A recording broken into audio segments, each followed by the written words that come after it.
Now at 11, and at a meeting earlier this week, the Fort Lauderdale Police Department dropped a bombshell. The racist video and text messages exchanged by 4 police officers would not cause them to lose their law enforcement certifications. CBS 4's Carrie Cott has done some digging on this, and he joins us live outside the Fort Lauderdale Police Department with more. Carrie. Rick, it all boils down to this: whether the officers' actions violated one of the moral character violations in this state statute. I called the Florida Department of Law Enforcement earlier today. They sent me this list, and on here it appears that none of the offenses listed in this state statute cover racism by officers.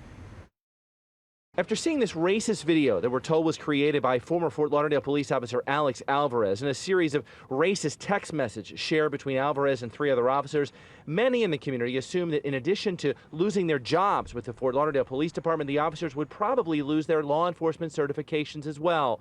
But the community learned at a Citizens Police Review Board meeting Monday that was not the case. We were told, no, it's not considered a moral character violation because it's not one of the listed statutes. Fort Lauderdale police say the Florida Department of Law Enforcement determined the officers' actions were not covered by a state statute concerning moral character violations that could lead to punishment or revocation of their certifications.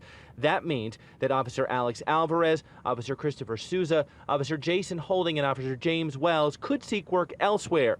Community activist Roosevelt Walters is incredulous. If this doesn't rise to that occasion, I don't know what will. Walters said he also cannot understand why the city of Fort Lauderdale hasn't sent the internal affairs documents to FDLE to let them review the case and see the allegations about the video and texts for themselves. If they haven't got the paperwork, what do we expect for them to do? Mayor Jack Seiler says the police department has every intention of sharing the details of their investigation with FDLE, but he believes no matter the outcome, this video and the texts mean those 4 officers have likely little chance of being hired anywhere. If you're a mayor, if you're a police chief, if you're a city manager, and you look at the actions of these officers, they will not be working for your department. For Roosevelt Walters, though, it's simple. And we cannot have officers out here supposedly protecting us who hate us.